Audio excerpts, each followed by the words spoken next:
حضور نے میرے کان میں کچھ ایسی راز کی باتیں کی تھیں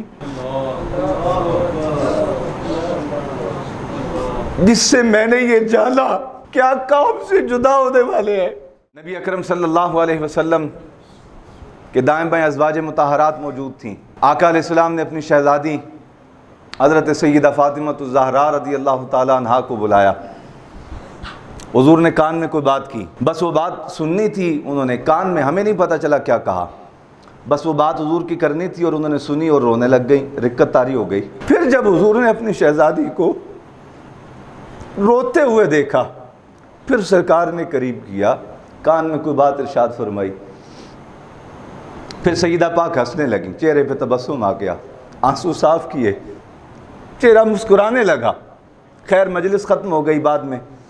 سیدہ عائشہ فرماتی ہیں، ام المومنین آقا و مولا صلی اللہ علیہ وسلم کی زوجہ مبارکہ فرماتی ہیں، میں نے بعد میں سیدہ سے عرض کیا کیا بات ہوئی تھی آپ کے درمیان،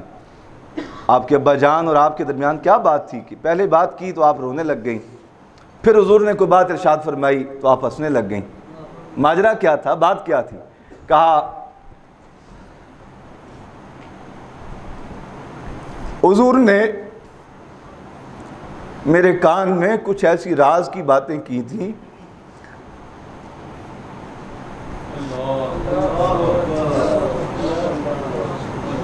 جس سے میں نے یہ جانا کیا قوم سے جدا ہونے والے ہیں۔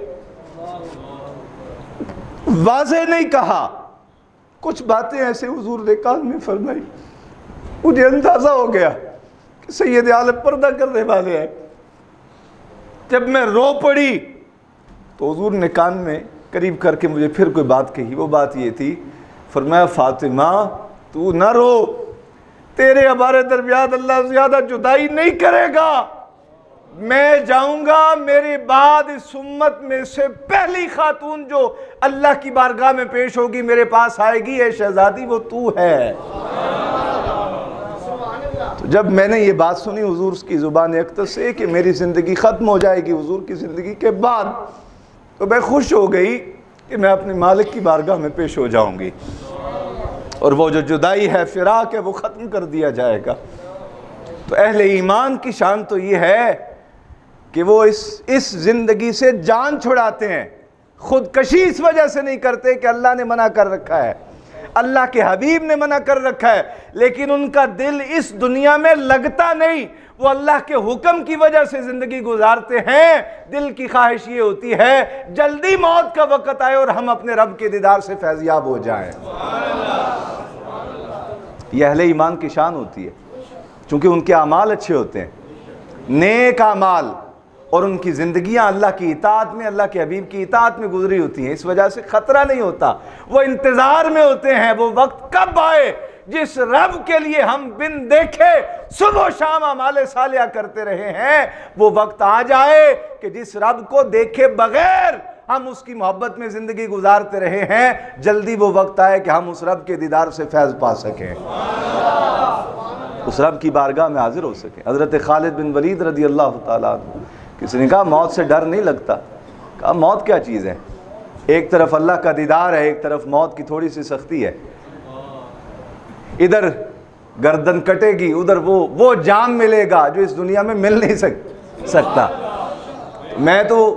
جہاد کا بہانہ بنا کے موت کو ڈھونڈتا پھرتا ہوں کہ موت مجھے مل جائے، یہ جو درمیان میں حجاب ہے یہ حجاب اٹھے اور بغیر حجاب کے اپنے رب کے جلوے کر سکوں، بغیر حجاب کے اپنے رب کا دیدار کر سکوں، اور ہم سب کو بھی ہونا ہے انشاءاللہ انشاءاللہ۔ یہ حضور کی غلامی کی پہلی برکت ہے۔ محشر کا میدان لگے گا، کچھ آنکھیں اندھی کر دی جائیں گی، اور وہ بد نصیب وہ ہوں گے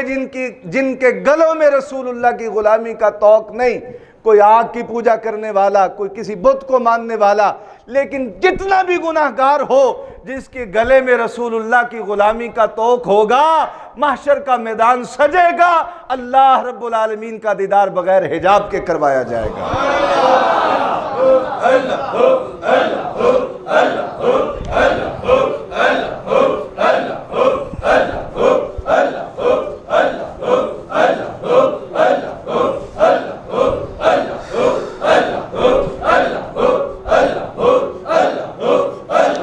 آمین آمین۔ میرے عزیزان، دل تو کرتا ہے کہ یہ 2-4 گھنٹے کا خطبہ ہوا کرے یہاں،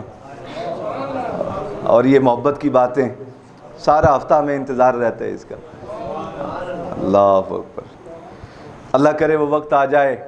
پھر جمعہ کی چھٹی آ جائے اور ہمارے لوگوں کے پاس اتنا وقت ہو کہ وہ بیٹھ کے دیر تک اپنے رب کی یاد میں بسر کر سکے۔ کہا محبوب میں جانتا ہوں یہ جرت نہیں کریں گے تمنا کرنے کی کہ موت آ جائے، اس لیے کہ ان کے اعمال برے ہیں۔ قل ان اب سنو محبوب، اب ان کو چیلنج کرو، ان کو بتاؤ، ان الموت الذی تفرون منہ، اے یہودیو، اے میرے منکرو نافرمانو، تم جس موت سے بھاگتے پھرتے ہو ڈر کے، فَإِنَّهُ مُلَاقِيكُمْ، جتنا مرضی بھاگ لو اس نے تمہیں آ کے دبوچ لینا ہے۔ جب وہ موت دبوچتی ہے پھر سر سے لے کے پاؤں تک ایسے کپ کپی ہوتی ہے، پیشاب نکل جاتا ہے، منہ سے جھاگ نکل آتی، بڑے بڑے سور ماں بھی تڑپتے ہوئے دکھتے ہیں، وہ موت دبوچ لے گی آ کے تمہیں۔ ثُمَّ تُرَدُّونَ إِلَىٰ عَالِمِ الْغَيْبِ وَالشَّهَادَةِ، پھر تمہیں اس وحدہ لا شریک کی طرف پلٹایا جائے گا، لوٹایا جائے گا، جو ہر غیب کو بھی جانتا ہے، ہر حاضر کو بھی جانتا ہے، تمہیں اس کی طرف لوٹایا جائے گا۔ تم خود نہیں جاؤ گے، کان سے پکڑ کے لے جایا جائے گا،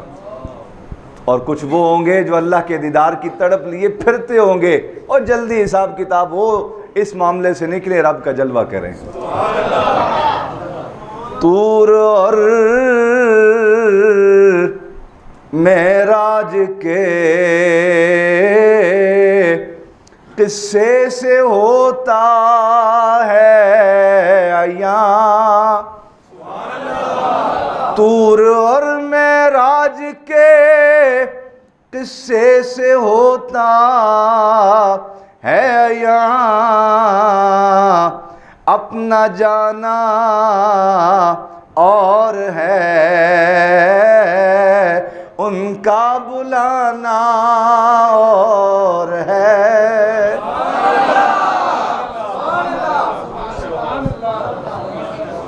کئیوں کو کان سے پکڑ کے دھکیلا جا رہا ہوگا، اور کچھ سید عالم کے غلام وہ ہوں گے جو تڑپ رہے ہوں گے یہ حساب و کتاب والا حجاب ہٹے اور ہم اپنے رب کے جلوے کریں۔ کہا محبوب پھر اس کو اس وحدہ لا شریک کی جانب لوٹایا جائے گا، الی عالم الغیب والشہادہ،